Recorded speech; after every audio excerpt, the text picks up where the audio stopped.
Khodam secara harfiah artinya pelayan. Ya. Berdasarkan doa-doa yang kita lihat, itu ada doa wa khodim lana minal jinni bil iman. Jadikan jin pelayan kami dengan iman. Ini berbahaya, teman-teman. Khadam itu kalau tidak tahu tekniknya, tidak tahu adab-adab dan syaratnya, maka dikhawatirkan nanti terjebak kepada perbudakan rohani, perbudakan nafsiyah, jiwa. Dan ini sudah banyak kita lihat orang-orang yang berkhadam, apa yang terjadi pada mereka, ada gangguan-gangguan kerohanian. Ya. Dia terhalang secara rohani, bahkan secara pemikiran pun sudah mulai terhalang. Dan berkhodam ini membuat sebagian orang tergelincir dari jalan Allah Subhanahu wa taala.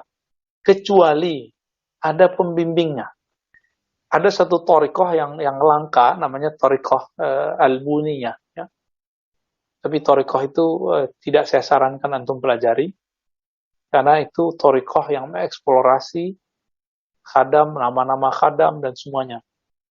Dan khadam itu jenis apa? Khadam itu jenisnya dari jin. Ya. Khadam itu jenisnya dari jin, dan ini sangat tidak dianjurkan. Ya. Jadi kita kalau baca doa ayat, itu kemungkinannya ada dua. Datang hamilul ayat, penjaga ayat, itu pasti malaikat. Atau datang kamuflasenya, itulah khadam. Nah, ini hati-hati di situ. Tapi Ibnu Taimiyah pernah mengatakan dalam Furqan, baina ulir rahman wa ulir syayatin, ayat syaitan, boleh minta bantuan kepada jin. Al-isti'anah bil jin jaiz. Ini juga agak membingungkan sebenarnya. Sebenarnya saya nggak bingung, tapi takutnya antum yang bingung. Ya. Ibnu Taimiyah mengharamkan tawassul. Tapi kok membolehkan minta tolong ke jin. Nah, ini agak aneh. Ya. Nah, nantilah di lain waktu nanti kita bedah kitab Furqan baina ulir rahman wa ulir syayatin. Ayat syaitan ya. Insyaallah Pak Dwi nanti tolong ingetin saya. Di situ nanti ada tentang ruqyah, kritik terhadap tasawuf, ya, segala macam nanti ada di situ. Jadi perlu nggak berkhadam? Nggak usah. Saya udah ngelihat orang-orang yang berkhadam susah meninggalnya. Apalagi ada perjanjian batin antara orang yang berkhadam dengan yang dia ini. Nah, ini gawatnya apa? Dia meninggal nanti turun ke anaknya nggak salah apa-apa terganggu. Nah, ini kemudian bernama jin nasab, harimau turunan, macan turunan. Nah, ini jadi bahaya. Jadi kasihan nanti orang-orang setelah kita. Ya, baik. Satu lagi tadi ya, berzikir mesti ada khadam, belum tentu. Kalau antum zikirnya bersanad kepada thariqat tertentu atau berijazah kepada syekh yang ahli zikir bersanad, insya Allah tidak ada khadam. Yang ada adalah hamilul ayat, penjaga ayat. Penjaga ayat itu akan turun. Ya, antum ngamalin maksurat itu turun ayatnya nanti hamilul ayahnya. Kalau khadam turunnya kalau diniatkan mencari kesaktian itu biasanya ya. Nauzubillah min dzalik.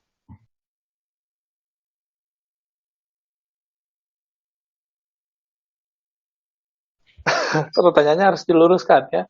Sama, semua ilmu hadis, ilmu tafsir, ilmu fiqih, ilmu ini semuanya bersumber dari Nabi. Tapi kita nggak boleh bilang, apakah Nabi menguasai ilmu hadis?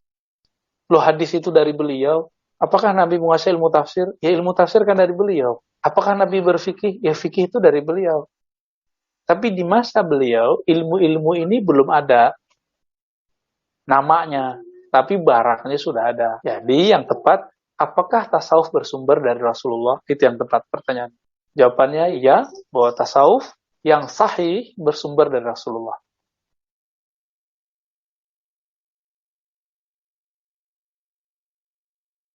Saya jelasin aja secara ringkas ya. Dia analogkan dengan badan yang sakit. Badan kalau sakit, bisakah menikmati makanan yang paling nikmat?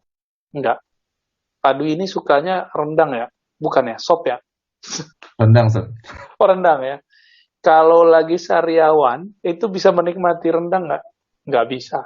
Maka kalau kolbu kita lagi sariawan, itu nggak bisa menikmati zikir. Harus diobatin dulu. Nah, obatnya zikir namanya taubat.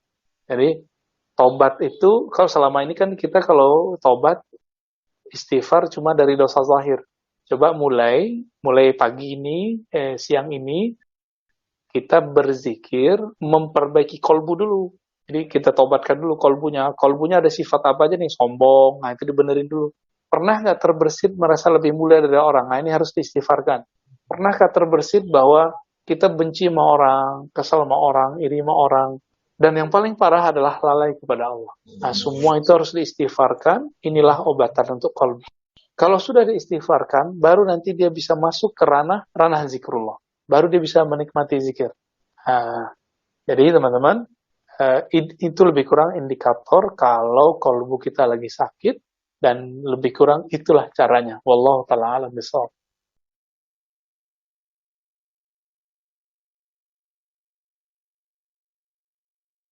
Para sahabat perempuan itu berguru kepada Nabi, Nabi laki-laki. Bahkan kata Ibnu Mas'ud dan Ibnu Umar, Nabi SAW punya majelis khusus untuk perempuan.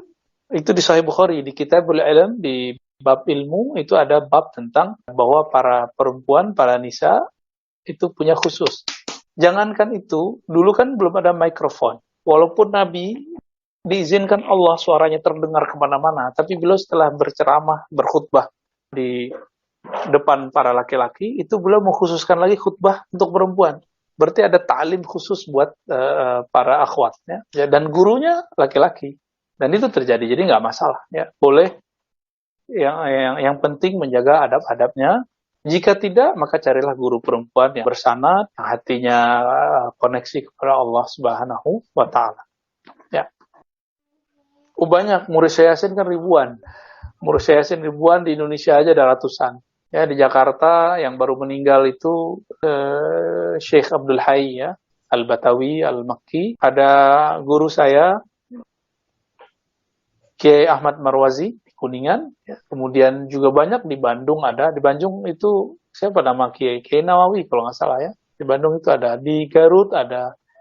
Di setiap kota, di Pulau Jawa itu ada. Tinggal antum mau nyari aja.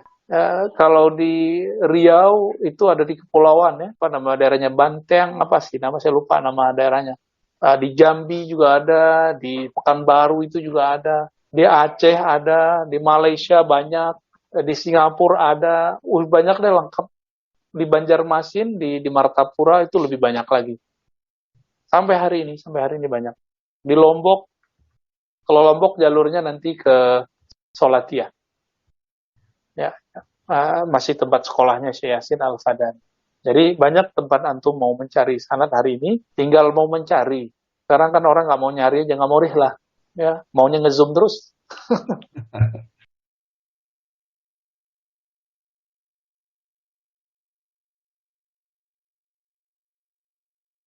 Man arafa nafsahu faqad arafa rabbahu. Siapa yang mengenal dirinya, kenal Rabb. Itu bukan hadis Nabi secara ilmu hadis, tapi dari Al-Imam Yahya bin Mu'az Ar-Razi. Beliau seorang wali di masa dahulu, tapi juga seorang ahli hadis.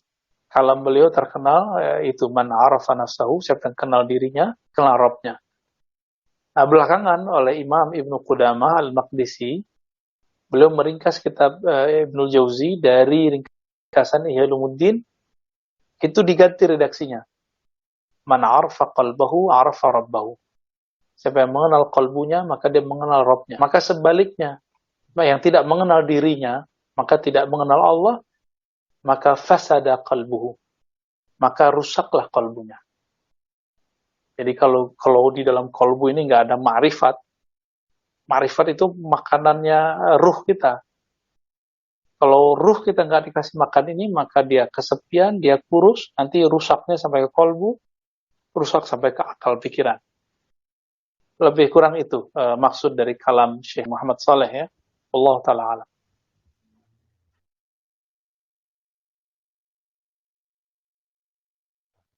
Amar ma'ruf nahi munkar boleh dengan kekerasan, dilihat apabila antum adalah umara. Kalau antum seorang umara, maka punya hak untuk menegakkan amar ma'ruf nahi munkar dengan cara yang keras, ya. Tapi Imamuna Abul Hasan Al-Asy'ari mengatakan, orang berubah dengan ilmu dan kesadaran itu lebih utama dan lebih permanen daripada orang berubah karena takut pedang dan ancaman. Inilah yang disebutkan dalam Al-Quran, wa'mur bil urf. Maka kamu mengajaklah ke manusia dengan urf, dengan sesuatu yang dia tahu bahwa itu baik. Jadi apabila kita sahibus sulta, kita pemimpin, maka kita boleh menggunakan itu, tapi dengan niat kemaslahatan, bukan niatnya madarrah. Ya. Jadi Imam Sya'rani itu memberikan rumusan. Amar ma'ruf nahi mungkar itu tidak boleh berniat ingin mencelakai orang yang mau kita ajak, tapi kita berniat ingin menyelamatkan dia. Nah, itu niatnya.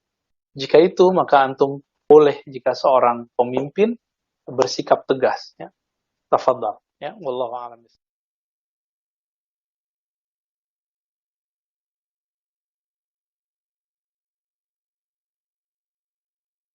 Ibn Taimiyah rahmatullah alaih itu punya konsep namanya tauhid uluhiyah, tauhid rububiyah.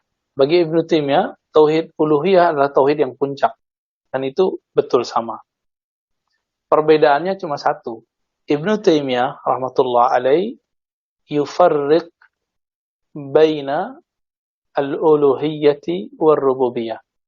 Dia memisahkan antara uluhiyah dan rububiyah. Sedangkan ulama yang lain menyatukannya walaupun dalam definisi itu berbeda. Ya. Definisi Ibnu Taimiyah, tauhid uluhiyah itu tauhid penciptaan, tauhid uluhiyah itu tauhid penyembahan. Sedangkan tauhid rububiyah tauhid penciptaan. Adapun ulama yang lain juga sama, tapi ada yang lebih dalam. Tauhid uluhiyah itu adalah Allah memandang keesaan dirinya, sedangkan rububiyah adalah Allah dengan keesaannya memandang makhluknya. Maka di dalam Al-Quran tidak ada tuh kalimat ilahunallah ketika memuji orang beriman. Yang ada innallazina qalu rabbunallah tsumma istaqamu. Sesungguhnya orang yang mengatakan Rabb kami Allah lalu mereka istiqamah. Bukan ilahunallah, Rabbuna. Maka kalau berdoa pun Rabbana, Rabbi. Kenapa? Karena rububiyah bagi ulama-ulama selain Ibnu Taimiyah itu satu paket dengan penyembahan. Jadi tauhid uluhiyah rububiyah tidak boleh dipisah. Sedangkan Ibnu Taimiyah mengatakan orang yang bertauhid rububiyah itu bisa jadi tidak menyembah Allah. Dan Ibnu Taimiyah mengatakan inilah tauhidnya orang-orang musyrik. Maka muncullah istilah aneh dari Ibnu Taimiyah yaitu tauhidul musyrikin. Tauhid orang musyrik. Nah, ini istilah yang janggal dalam ilmu mantik. Kok digabung istilah tauhid dengan musyrik? Ya musyrik, tauhid ya tauhid. Kira-kira begitu ya. Wallahu a'lam bishawab.